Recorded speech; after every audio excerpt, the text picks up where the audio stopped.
हरे कृष्ण, जय श्री हरि, हर हर महादेव। प्रिय श्रोताओं, आप सभी को फागुन अमावस्या की हार्दिक शुभकामनाएं। आज सुनेंगे फागुन अमावस्या व्रत कथा। तो प्रेम से बोलिए शिव जी माता पार्वती की जय, गौरी पुत्र गणेश की जय, जय श्री हरि। प्रिय श्रोताओं, फागुन मास की अमावस्या बेहद ही खास होती है। हिंदू पंचांग के अनुसार यह साल की अंतिम अमावस्या होती है।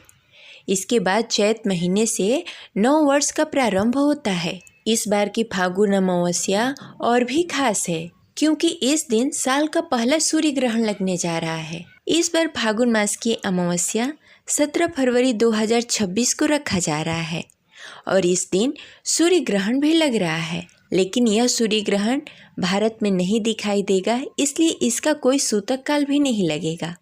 तो आप लोग निसंकोच होकर इस दिन स्नान, दान, पूजा पाठ और व्रत अनुष्ठान कर सकते हैं। माना जाता है कि फागुन मास की अमावस्या पितृदोष निवारण के लिए बेहद ही खास होती है।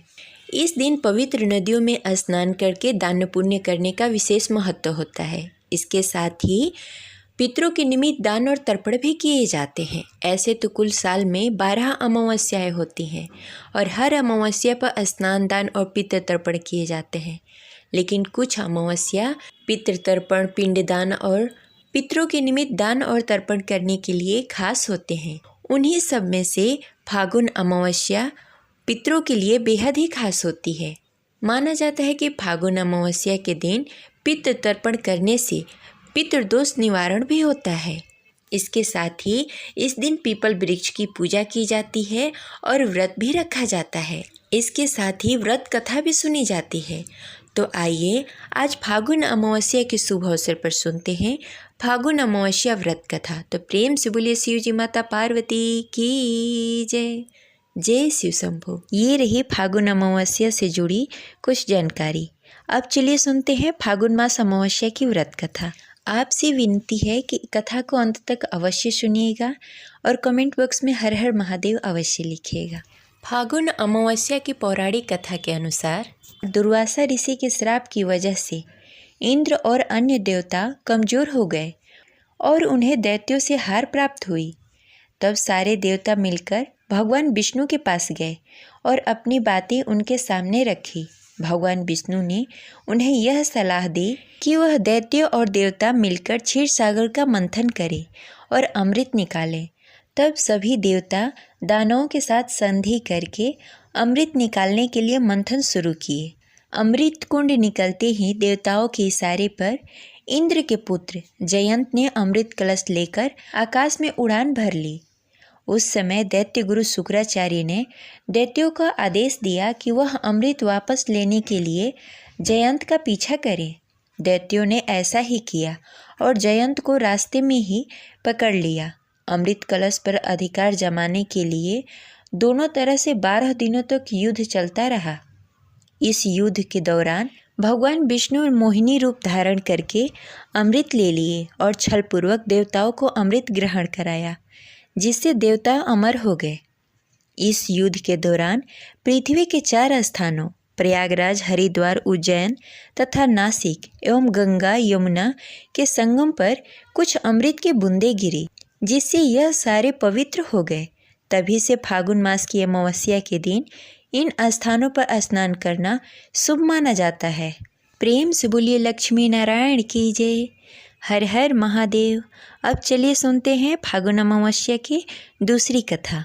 अमावस्या की दूसरी कथा के अनुसार एक नगर में एक गरीब ब्राह्मण परिवार रहता था, जिसमें पति पत्नी और उसकी एक पुत्री थी।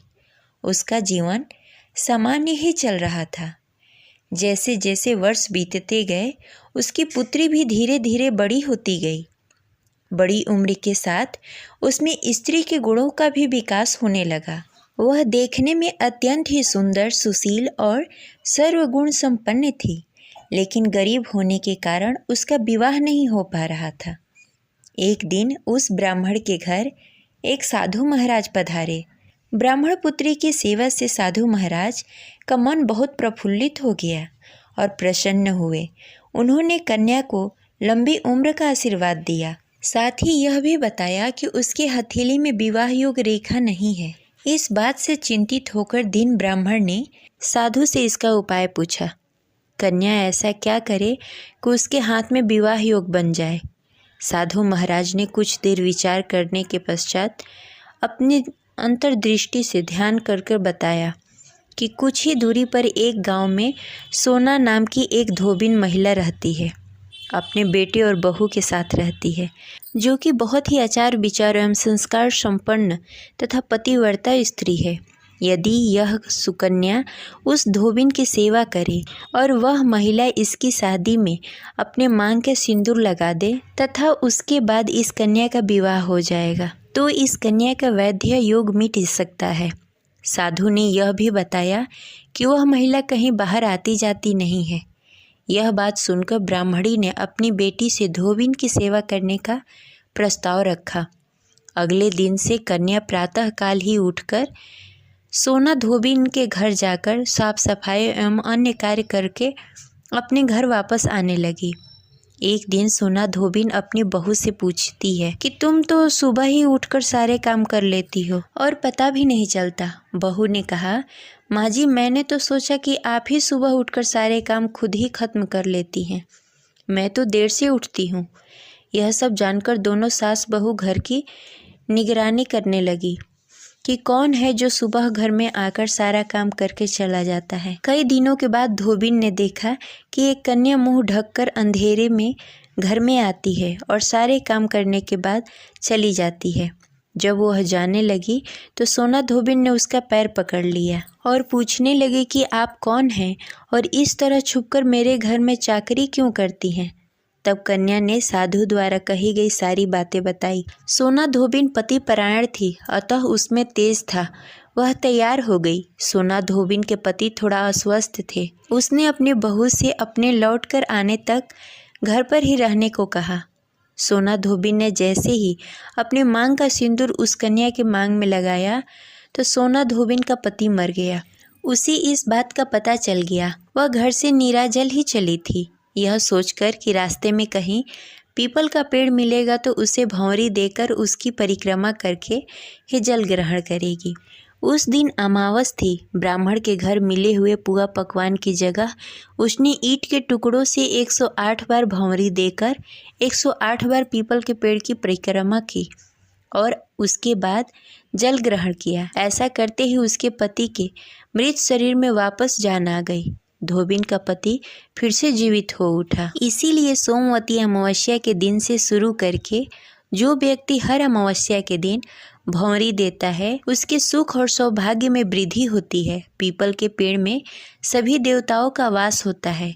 अतः जो व्यक्ति हर अमावस्या को न कर सके वह सोमवारी अमावस्या के दिन यह अवश्य करे। वह सोमवार के दिन पड़ने वाली अमावस्या के दिन 108 वस्तुओं की भंवरी देकर सोना धोबिन और गौरी गणेश का पूजन करता है, उसे अखंड सौभाग्य की प्राप्ति होती है। ऐसी प्रचलित परंपरा है कि पहले सोमवारी अमावस के दिन धान, पान, हल्दी, सिंदूर और सुपारी की भंवरी ही देनी चाहिए। उसके बाद ही सोमवती अमावस्या को अपने सामर्थ्य के हिसाब से फल, मिठाई, सुहाग का सामान, खाने की सामग्री इत्यादि भंवरी देनी चाहिए और फिर भंवरी पर चढ़ाया गया सामान किसी सुपात्र ब्राह्मण, ननद या भांजे को दिया जा सकता है। ये रही आज की कथा। आशा करते हैं आपको अच्छी लगी होगी। तो इस वीडियो को लाइक करें और ज़्यादा से ज़्यादा लोगों को शेयर करें। मिलते हैं अगले वीडियो में, तब तक के लिए हर हर महादेव। जय शिव शंभू।